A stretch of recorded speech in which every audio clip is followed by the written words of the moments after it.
Assalamualaikum warahmatullahi wabarakatuh. Salam sejahtera untuk kita semua. Perkenalkan, nama saya Apoteker di era Forestriana Magister Sains. Saya adalah dosen pada program studi farmasi di Stikes Bunda Lestari. Saya berprofesi menjadi dosen sejak tahun 2017. Bidang peminatan saya adalah teknologi farmasi. Pada kesempatan kali ini, saya akan menyampaikan pernyataan diri dosen dalam unjuk kerja Tridharma Perguruan Tinggi atau PDD UKTPT pada bidang pengajaran untuk salah satu mata kuliah yang saya ampu, yaitu teknologi sediaan solida. Sebelumnya, saya akan memaparkan deskripsi singkat mata kuliah saya, yaitu teknologi sediaan solida.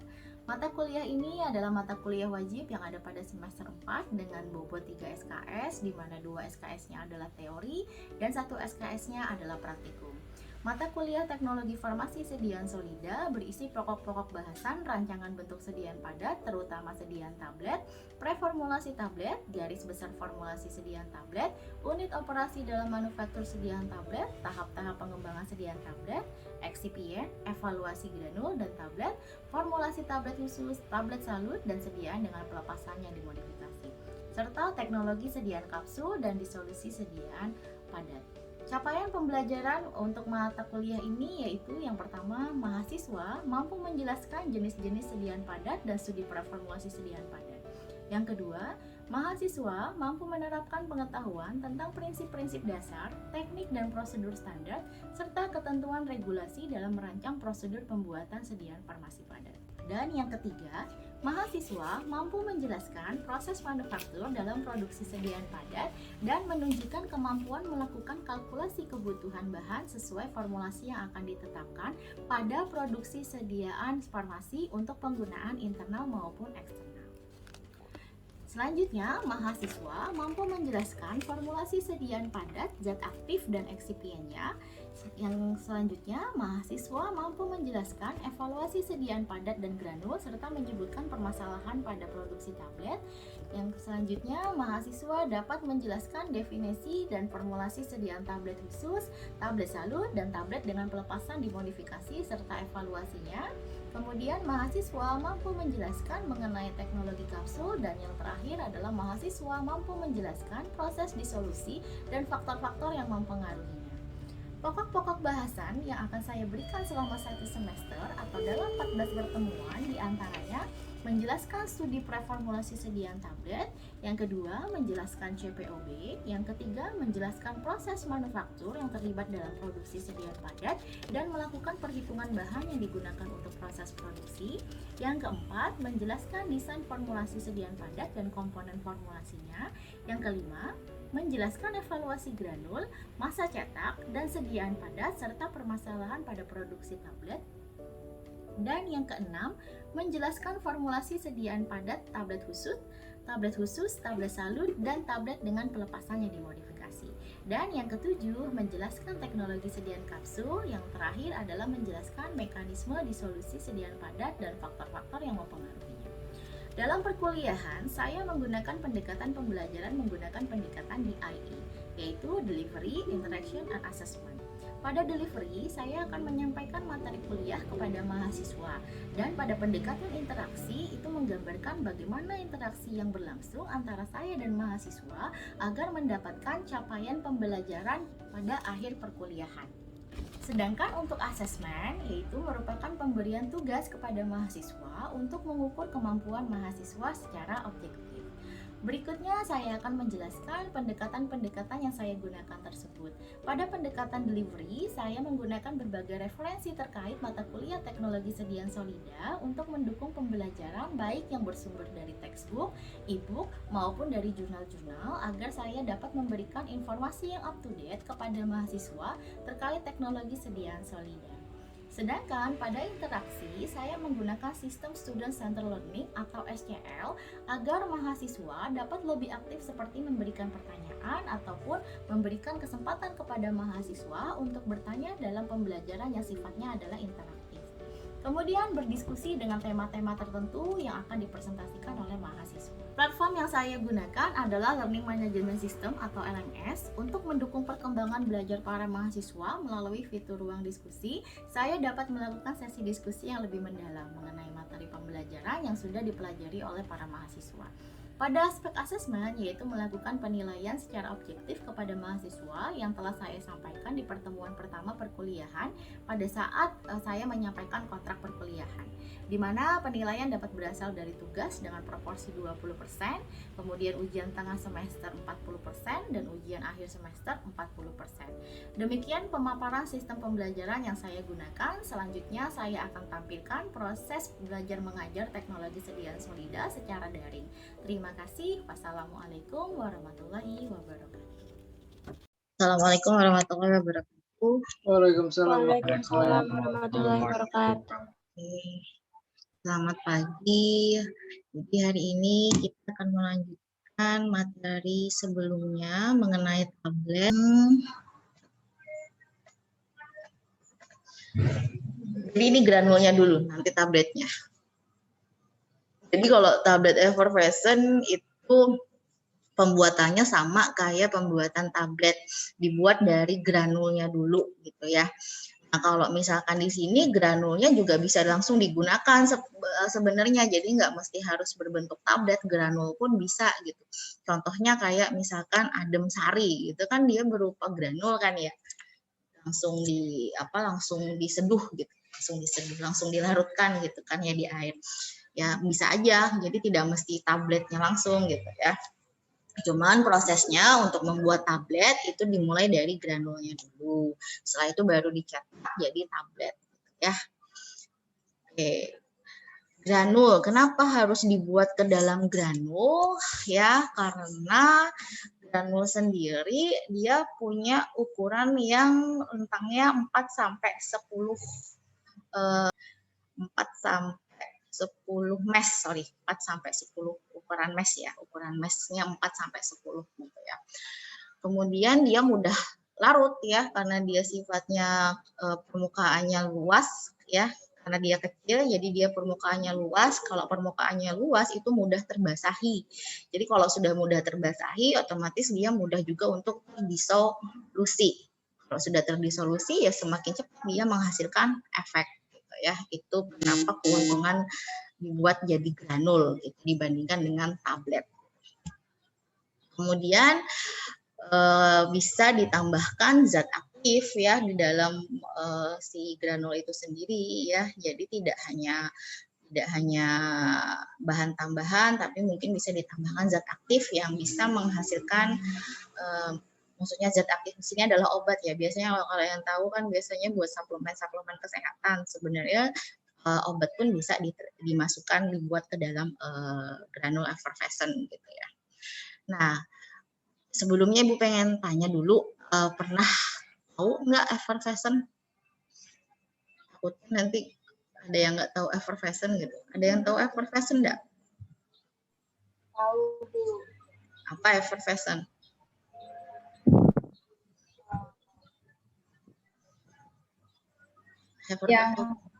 Yang apa? Tabletnya tuh mengandung oksigen yang ke atas. Tabletnya ketika dia dilarutkan, dia akan bereaksi, gitu kan ya, menghasilkan yang namanya gas karbon dioksida. Karena kayak soda ya, jadi kayak ada buih-buihnya gitu ya. Itu namanya gas karbon dioksida karena ada reaksi antara asam dan basa. Nah, di effervescent bedanya, di tablet effervescent bedanya dengan tablet konvensional itu adalah adanya kandungan asam dan basa gitu. Itu yang membedakan effervescent dengan tablet yang lain gitu. Karena bahannya ada asam dan basa. Asam dan basa inilah yang akan menimbulkan atau menyebabkan gas karbon dioksida. Makanya kalau kalian masukkan itu si effervescent, si tablet effervescent ke dalam air, tiba-tiba kan langsung jus gitu. Jadi karena ketika dia bereaksi dengan air, si asam basanya tadi menyebabkan atau menimbulkan gas karbon dioksida. Itu ya. Itu yang membedakan antara effervescent dengan tablet yang lain gitu. Oke, kemudian, nah, pada saat pembuatannya lebih enak ya, bukan pembuatan, pada saat penggunaan dia lebih enak gitu kan ya, karena dia dilarutkan di dalam air, kemudian dia menimbulkan rasa segar ketika diminum. Jadi beberapa pasien mungkin lebih akan suka effervescent dibandingkan dengan tablet konvensional.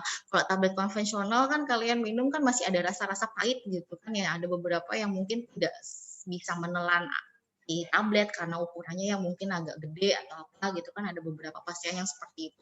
Tapi kalau effervescent kan lebih enak ya, kalian tinggal tinggal masukkan si tablet atau si granulnya itu sendiri ke dalam air, sudah, habis itu tinggal kalian minum. Itu lebih enak gitu ya dibandingkan dengan menelan tablet. Oke, kemudian ada beberapa jenis zat aktif ya yang bisa dimasukkan atau dibuat ke dalam effervescent ya. Contohnya, jadi kalau selama ini kan kalian mengenal tablet effervescent kan hanya kayak suplemen gitu kan ya. Jadi sebenarnya ada juga zat aktif yang bisa dibuat ke dalam ke dalam bentuk sediaan tablet atau granul effervescent. Contohnya adalah aspirin. Aspirin itu juga bisa dimasukkan ke dalam tablet effervescent. Kemudian ada, jadi tidak hanya suplemen aja gitu. Obat pun bisa. Ya. Nah, itu tadi yang sebelumnya tadi udah Ibu jelaskan, granul itu dia punya keuntungan sendiri karena dia ukurannya yang kecil ya, ukurannya kan kecil-kecil ya granul ya. Beda ya granul sama serbuk, beda ya. Kalau granul itu dia bentuknya tuh sferis ya, maksudnya ya tidak sferis irregular ya, maksudnya macam-macam, cuman dia kalau serbuk itu kan alirannya jelek. Tapi kalau granul itu alirannya dia bagus ya. Coba kalian bandingkan aja serbuk biasa dengan granul itu. Kemudian keuntungan lainnya dari granul tadi, karena dia tadi punya sifat permukaannya luas, karena kecil itu kan dia berarti permukaannya luas. Permukaannya luas itu ketika dia dilarutkan di dalam air itu dia mudah terbasahi. Artinya mudah terbasahi di sini dia mudah terdisolusi atau terlarut gitu. Sehingga cepat untuk menghasilkan efek ya. Jadi kalau itu keuntungannya. Kemudian kalau kerugiannya dari granul, kalau misalkan granul itu dia sifatnya adalah bisa menarik lembab, mau nggak mau itu nanti bisa akan terjadi agregasi ya. Jadinya yang tadinya kecil-kecil si granul itu, kalau misalkan granul bisa dia jadi ngelompok berkumpul menjadi suatu granul yang lebih besar lagi daripada yang awalnya. Nah, kalau sudah dia teragregasi, otomatis untuk disolusi juga dia akan semakin lambat karena dari permukaannya menjadi lebih besar gitu, sehingga sulit untuk terbasahi. Ya, agregasi. Jadi karena yang tadinya satu gitu kan, yang kecil jadi tumbuh karena dia berkumpul besar, otomatis nanti akan memperlambat disolusi dari si granulnya. Itu adalah kerugiannya ya. Oke, kemudian ini ya, jadi kalau tadi Bu bilang formulanya yang membedakan effervescent dengan konvensional itu adalah adanya kandungan asam sama basa. Ya, asam yang digunakan di sini itu adalah kebanyakan asam sitrat sama asam tatrat ya. Jadi biasanya digunakan dua kombinasi asam ini gitu ya. Bisa sih sebenarnya asam ini sendiri-sendiri. Misalkan boleh nggak Bu saya pakai asam sitrat aja, boleh nggak Bu saya pakai asam tatrat? Boleh, tidak masalah. Hanya saja dengan dua kombinasi asam itu akan menghasilkan buih atau sifat fisik granul atau tabletnya itu lebih bagus gitu loh ya dibandingkan dengan dia berdiri sendiri. Kalau kita pakai misalkan asam tatrat sendiri, misalkan tanpa ada asam sitrat, granul yang dihasilkan itu mudah rapuh. Jadi nggak ketika kalian pegang aja sudah jadi kayak debu gitu ya. Jadi mudah rapuh. Tapi kalau misalkan kalian pakai cuma asam sitrat tanpa asam tatrat, ya itu akan mudah lengket karena dia sifatnya higroskopis si asam sitrat ini. Gitu. Jadi harus dikombinasi memang kalau misalkan mau menghasilkan effervescent atau granul effervescent yang lebih baik gitu. Oke, kemudian, nah ini adalah keuntungan, tadi sudah Ibu ada jelaskan sedikit, keuntungan dari granul atau tablet effervescent, dia cepat, onsetnya cepat, karena dia ketika kalian larut gitu kan ya, nah larutan ini otomatis, bentuk larutan ini akan lebih cepat terserap dibandingkan dengan tablet, kapsul gitu kan ya, karena dia larutan gitu, jadi lebih mudah terserap, terabsorpsi, sehingga juga akan menghasilkan efek, itu bedanya. Kemudian punya rasa yang enak ya, karena dia memberikan rasa yang segar karena ada tadi gas karbon dioksida tadi gitu ya. Jadi pasien mudah menerima gitu ya. Kemudian itu tadi ya, berkaitan dengan pasien lebih nyaman dengan minum larutan itu dibandingkan dengan minum tablet gitu ya. Tidak menutup kemungkinan gitu, pasti di antara kalian juga ada yang tidak bisa minum tablet gitu ya. Jadi keuntungannya dari effervescent yaitu tadi. Kemudian kerugiannya ya, yang pertama ya, karena effervescent itu dia tidak stabil. Kenapa dia tidak stabil? Karena dia mudah mengabsorpsi lembab. Ya, jadi makanya kan kalau misalkan kalian pernah beli effervescent gitu, dia benar-benar disimpan, dikemas di kedap, di kemasan yang benar-benar kedap udara gitu, alkohol gitu kan ya, karena dia mudah menyerap lembab. Kalau sudah mudah menyerap lembab, otomatis nanti sebelum kalian ini dia sudah gas karbon dioksidanya itu, reaksi karbon dioksidanya itu sudah terjadi gitu loh. Karena kan tidak bisa effervescent ini ada sedikit aja air gitu kan, itu sudah bisa menyebabkan gas karbon dioksidanya tadi gitu. Jadi otomatis bisa rusak gitu. Jadi benar-benar harus dijaga. Ya, itu tadi. Jadi diakalinya ya tadi dengan mengemasnya benar-benar kedap udara gitu ya. Kemudian yang kedua, tidak akurat dosisnya. Maksudnya tidak akurat dosisnya di sini adalah granulnya ya, kalau bentuknya berupa granul effervescent. Tapi kalau misalkan bentuknya adalah tablet effervescent, kalau tablet kan itu dosisnya sudah terakurat ya, maksudnya sudah ditentukan gitu. Tapi kalau dia berupa granul, kan kalian bingung nih, berapa sendok ya yang mau dimasukkan nih, berapa sendok ya, kan tiap orang beda-beda. Nah itu yang menyebabkan dia tidak akurat dosisnya gitu. Kemudian kalau misalkan untuk pasien yang hipertensi gitu, karena di sini ada kandungan sodiumnya, itu juga mempengaruhi pasien yang hipertensi ya, karena ada kandungan natrium. Karena kan pasien hipertensi kan kalau ada kandungan natrium itu kan nggak boleh ya, itu juga harus diperhatikan. Itu kekurangannya ya. Oke, kemudian juga ada interaksi, di mana-mana juga pasti ada interaksi antara obat dengan obat, antara obat dengan bahan tambahan, tidak hanya di effervescent, tapi juga di bentuk sediaan yang lain gitu ya. Oke, kemudian yang selanjutnya adalah, nah ini adalah sumber asam yang digunakan ya, jadi kalau yang biasa digunakan itu yang paling sering itu dari asam makanan ya, asam makanan, contohnya kayak asam sitrat, asam tartrat, asam malat, asam fumarat ya. Itu. Kalau kemudian ada juga yang asam anhidrat ya. Asam anhidrat berarti di sini kan dia tidak mengandung molekul air. Ini lebih disarankan dibandingkan dengan asam yang hidrat, karena di effervescent itu seminimal mungkin ada kandungan air gitu ya. Jadi asam anhidrat ini lebih bagus kalau misalkan memang digunakan untuk sediaan effervescent gitu ya. Kemudian ada lagi yang namanya garam asam ya, garam asam contohnya kayak disodium hidrogen. Kemudian ada sodium disulfida ya. Bisa juga digunakan ini sebagai pengganti dari asam makanan tadi. Kemudian ada juga yang sudah jadi effervescent base ya. Ini yang sudah jadi, maksudnya kita tinggal tinggal menambahkan zat aktif aja, kita tidak usah menambahkan ini, jadi langsung gitu ya. Oke, itu. Kemudian itu asamnya ya. Kemudian kalau basanya yang biasa digunakan itu adalah natrium karbonat atau natrium bikarbonat. Itu yang paling umum digunakan ya untuk basanya ya. Kan harus ada asam, harus ada basa, sehingga menimbulkan reaksi atau gas karbon dioksida kalau dia dilarutkan di dalam air. Untuk metode pembuatan granul seperti ini ya, sama aja kayak pembuatan granul untuk tablet konvensional ya.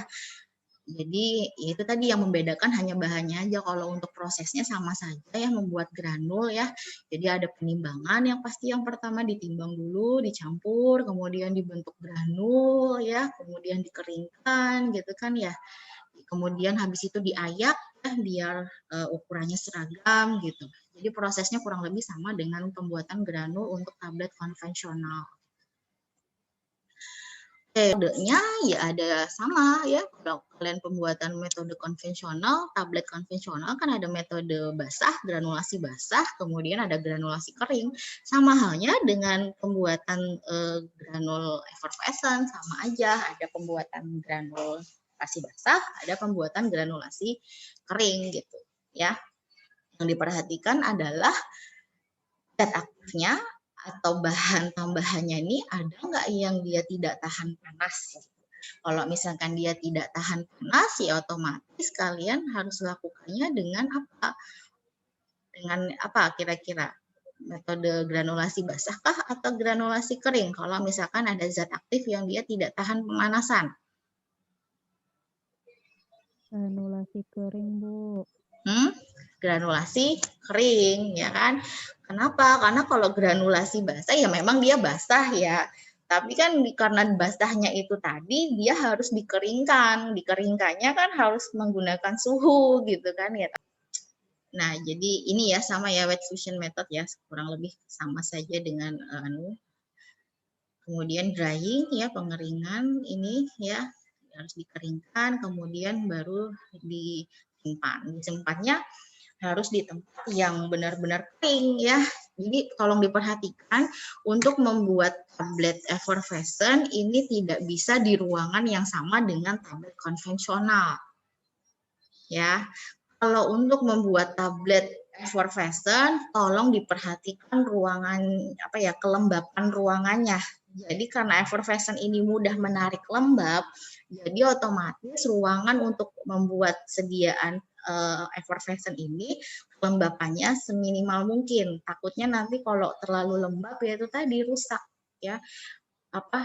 Sebelum dipakai dia sudah bereaksi duluan gitu karena tadi kandungan lembabnya. Jadi yang harus benar diperhatikan adalah suhu dan kelembapan di ruangan produksi effervescent karena berbeda dengan tablet konvensional.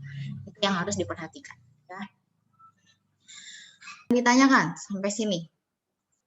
Evaluasi kurang lebih sama aja lah, sama aja dengan dengan evaluasi granul biasa.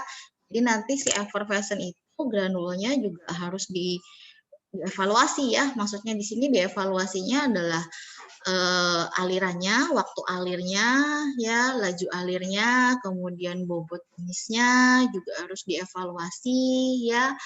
Kalau untuk granul kan untuk evaluasi tidak terlalu banyak ya, paling hanya laju alir, waktu alir, kemudian sudut diam, habis itu nanti ada bobot jenis mampat, bobot jenis nyata, kemudian ada juga tambahannya adalah mungkin waktu melarutnya.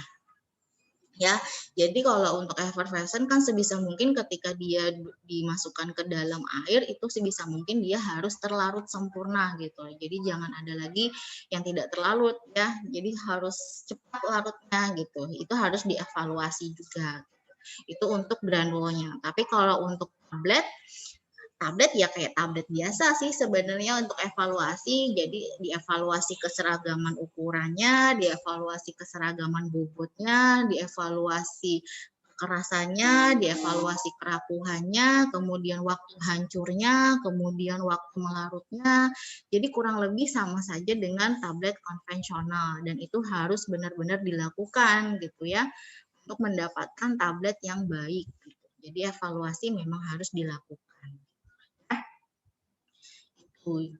Ada yang ditanyakan sampai sini? Oh ya, satu lagi tambahan mungkin yang evaluasi tadi, tambahannya adalah mungkin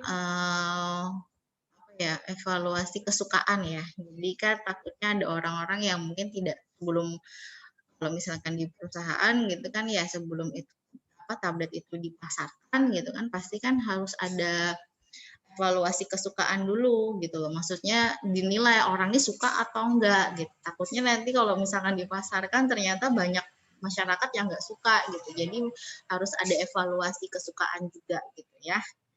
Jadi kira-kira rasanya seperti ini orang suka atau enggak. Itu juga harus diperhatikan ya, pertimbangan juga itu. Nanti kalau kalian menciptakan formula tapi rasanya nggak disukain sama masyarakat gitu kan, cuma ya jadi nggak laku gitu. Oke, ada yang ditanyakan nggak? Sampai sini. Bertanya. Ya, silahkan. Yang Kebanyakan ditanya. kalau Hanifah Bu. Ya. Kebanyakan kalau tablet. Boleh dikencengin nggak? Ibu nggak dengar. Kebanyakan kan tablet tablet Eversense itu banyak dilarutkan itu tuh banyak dilarutkan dengan air loh Bu. Kenapa harus air putih tidak kayak air lainnya gitu Bu? Apakah nanti yang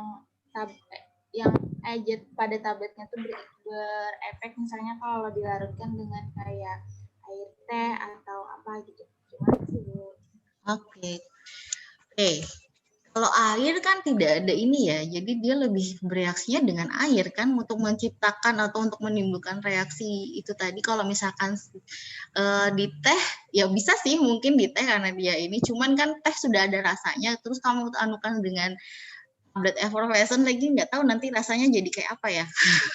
Kecuali kamu mau coba gitu ya. Ya nggak masalah sih, cuman teh itu kan sudah ada rasanya, terus kamu masukkan lagi dengan ini. Dengan tablet effervescent gitu nggak tahu rasanya seperti apa jadinya gitu. Kalau ngomong percobaan silahkan nanti laporkan ke ibu rasanya kayak apa. Terus ini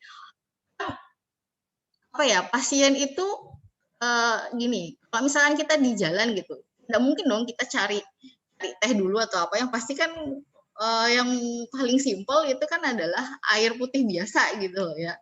Jadi kan nggak mungkin dong orang cari teh dulu atau apa gitu kan ya. Jadi yang lebih simpelnya ya lebih cepatnya ya orang ya pakai air gitu kan ya. Ada yang ditanyakan? Mungkin akan terjadi reaksi juga ya. Izin bertanya. Ya, silahkan. Kan tadi kata Ibu entah itu dari granul ataupun tabletnya itu harus larut sempurna ketika dimasukkan dalam air. Apakah pada saat pengujian itu ada gitu Bu terjadi pas dilarutkan di air itu nggak terlarut sempurna, dan itu biasanya penyebabnya apa aja Bu yang menyebabkan tablet atau granul effervescent ini sendiri tidak terlarut sempurna di air?